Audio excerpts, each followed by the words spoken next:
नमस्ते, जय हिंद। मैं हरिंदर फौजी।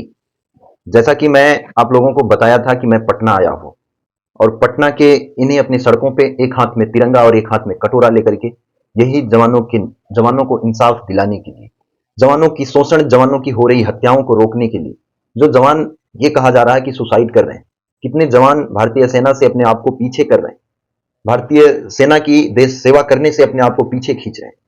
कितने संसद में अभी जो आंकड़े पेश हुए थे, किसी ने बताया, एक वीडियो मैंने देखा, तो उस पे ये दिखाया गया कि पिछले 5 साल में करीब 50,000 लोग भारतीय, मतलब जो आईटीबीपी, सीआईएसएफ, बीएसएफ, ऐसी तमाम जो संस्थाएं हैं, उसमें से 50,000 लोगों ने पिछले 5 साल में नौकरी को छोड़ दिया और करीब 800-900 लोगों के पास एक आंकड़े बताए गए कि इतने लोगों ने सुसाइड किया, जो कि एक आंकड़े दिए गए। ये हत्याएं, ये सुसाइड, ये इतनी सारी सब कुछ, नौकरी छोड़ना, ये तमाम सारी जो समस्याएं हैं, ये क्यों हो रही हैं? ये सहायक प्रथा, बडी सिस्टम, सेवादार रखना, उनसे अपने घरों के, मतलब अनअथराइज तरीके से उनसे काम करवाना, उनके ऊपर इस तरीके से दादागिरी करना, ये तमाम जो सारे शोषण है, जो जवानों के साथ, जो उनके पद, रैंक, उनकी गरिमा के साथ और इस वर्दी को शोभा नहीं देता, इस तरीके से जो काम कराए जाते हैं, जिसलिए भारतीय सेना के जवानों को मजबूर होकर के इस तरीके के कदम उठाने पड़ते हैं और इस तरीके से उन जवानों के पेट पे लात मारी जाए। आज कम से कम, अगर इस आंकड़े को, हम तो यही जानना चाह रहे हैं कि कितने जवानों के पेट पे लात मारी गई। इस काले कानून जो जो पावर दे रखी है एक कमांडिंग अफसर को कि वो जब चाहे किसी भी जवान को कोर्ट मार्शल करके, समरी कोर्ट मार्शल के तहत वो बाहर कर सकता है। ये जो पावर दे रखी है, इस पावर का दुरुपयोग कितने जवानों के ऊपर किया गया, कितने परिवारों के ऊपर ये कलंक थोपा गया। तो इन चीजों के लिए जब आज हम न्याय के लिए जब निकले हैं कि भारतीय सेना के जवानों की बात कौन करेगा, भारतीय सेना के इस शोषण के खिलाफ कौन बोल सकता है, तो आज हिंदुस्तान में कोई ऐसा नेता नहीं मिल रहा इस धरती पे अपने हिंदुस्तान की, कि कोई ये कहे कि हम जवानों की पीड़ा को सुनेंगे, हम जवानों की बात को करेंगे। लेकिन तमाम बड़े बड़े मंचों से, तमाम बड़ी बड़ी जगहों से जवानों के बारे में तमाम कसीदे पढ़े जाते हैं, तमाम अनर्गल बयान दिए जाते हैं, बोला हम जवानों के साथ हैं, एक्स सर्विस मैन के साथ हैं, जो देश सेवा से मुक्त हो चुके हैं उनके साथ भी हैं, जो कंटिन्यू कर रहे हैं उनके साथ भी हैं। लेकिन हकीकत आज ग्राउंड में अपने देश को यही मैं दिखाना चाह रहा हूं कि आज हिंदुस्तान का एक जवान हाथ में कटोरा लेकर के घूमते घूमते हर नेताओं के पास जाकर के जब कोई जवानों की पीड़ा को नहीं सुना, तो इसलिए हिंदुस्तान नामर्द नेताओं का देश हो गया है, जिंदा लोगों की तलाश है और जिंदा मीडिया की तलाश है। ये चीजें लेकर के मैं जब लगातार घूम घूम के, अभी आज मैं जब पटना पहुंचा तो पटना में मेरी मुलाकात, जब रात को मैं सीएम हाउस के पास जा रहा था, बिहार के मुख्यमंत्री महोदय जी से, मैंने सोचा कि वहां पे चलते हैं, उनसे अपनी बात को रखेंगे, अगर मेरी मुलाकात हो जाती है तो उससे पहले ही बहन जी से हमारी मुलाकात हुई और ये बहन जी एक अफसर घराने से आती है। मैं बार बार आपको कहता हूं कि ऐसे कुछ अफसर हैं जो बहुत अच्छे हैं, जो नहीं चाहते कि ये बड़ी सिस्टम चले, लेकिन मजबूर है, वो कुछ नहीं बोल पाते, कुछ नहीं कर पाते। तो ऐसे एक बहन जी से हमारी मुलाकात हुई। इन्होंने कहा कि हम सेना से बिलोंग करते हैं। मुझे यकीन नहीं हुआ। इन्होंने पहले जब बताया कि मेरे भी घर में लोग अफसर हैं, तो मुझे यकीन नहीं हुआ।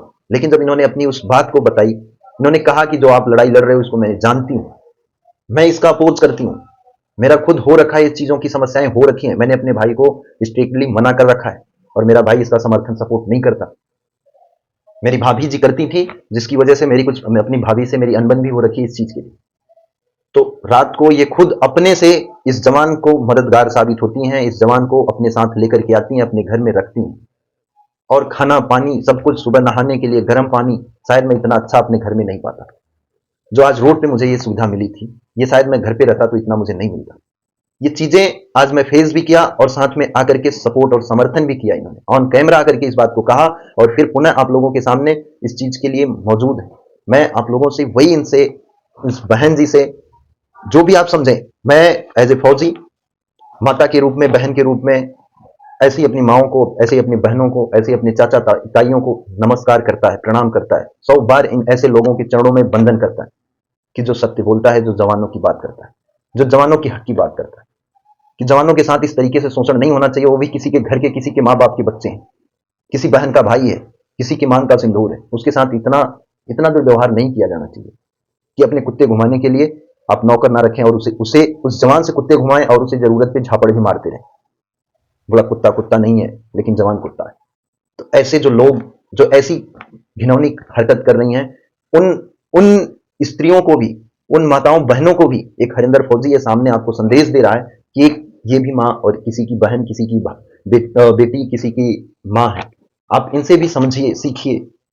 और ये ऑन कैमरे आकर के इस चीज को कह रही हैं कि आप लोगों को शर्म आनी चाहिए कि आप जवानों से इस तरीके से काम कराते हैं। तो मैं यही चीज आपसे बात करना चाह रहा हूं और दिखाना चाह रहा हूं कि आप देखिए, हमारा कोई किसी से, कोई किसी भी पार्टी से या किसी भी नेता मंत्री किसी अधिकारी से मेरी कोई वैचारिक ऐसे दुश्मनी नहीं है। मेरी पर्सनल किसी से दुश्मनी नहीं है। लेकिन इस चीज की जरूर दुश्मनी है कि ऐसे काम, अगर कुकृत्य काम आप करवाओगे तो मैं उसका हमेशा विरोध करूंगा। हर जगह पे खड़ा होकर के विरोध करूंगा। चाहे जहां पे, चाहे जितना मुझे संघर्ष करना पड़े, जितना मुझे कठिनाइयां सहना पड़े, लेकिन मैं करूंगा। मैं अपना सच्चा फर्ज निभा रहा हूं। मुझे, मैं किसी से नौकरी मांगने नहीं जा रहा हूं कि मुझे नौकरी दे दीजिए। मैं आज जो हमारे जवानों के साथ जिस तरीके से भारतीय सेना के जवानों के पेट पे लात मारी जा रही है, जिस तरीके से उन गुनाह बेजुबान बंदों को, बेगुनाहगारों को जिस तरीके से गुनहगार बनाया जा रहा है, बस इस चीज के लिए मैं सामने आकर के अपने देश को दिखाना चाहता हूं कि कितने ऐसे हमारे भाइयों के ऊपर, कितना ऐसे हमारे जवानों के ऐसे पेट पे लात मारी जा रही है, कितना उनके ऊपर कलंक लगाया जा रहा है। बस इसलिए आया। और इस चीज को, ये बहन जी, ये माता जी, आप जो भी समझें, ये सपोर्ट और समर्थन की, वही हमारे लिए बहुत बड़ी, मतलब जिसकी कोई सीमा नहीं। जो आज कोई नेता बोलने की हिम्मत नहीं रख रहा, वो एक बहन जी ने बोला है। रात को ऑलरेडी ये लाइव आकर के बातें कह चुकी हैं। और मैं अभी, ऐसे इन्होंने कहा कि मैं और भी चीजें कहने के लिए तैयार हूं, और भी मैं चीजें बोलने के लिए, लेकिन मैं उतना, मुझे कुछ नहीं चाहिए। जिसको डाउट हो, जिसको वो समस्या हो, वो जांच करा सकता है। मैं ये कह रहा हूं कि वो जांच कराए। दूध का दूध, पानी का पानी हो जाएगा कि क्या इस तरीके की समस्याएं हो रही हैं कि नहीं हो रही। तो चलो, अब देर न करते हुए मैं इन बहन जी का, माता जी का, जो भी आप समझिएगा, सभी लोगों के लिए मैं एज ए बहन के रूप में मिला और मैंने बहन ही माना। तो मैं आपसे बात कराता हूं और परिचय कराता हूं कि ये भी एक फैमिली, अधिकारी के घराने की, ये भी एक बेटी हैं, एक बहन है और किसी की माँ है। तो ये भी कह रही हैं। आप इन चीजों को सुनिए और अपने बच्चों के साथ इंसाफ करिए, अपने भाइयों के साथ, अपने जवानों के साथ इंसाफ करिए।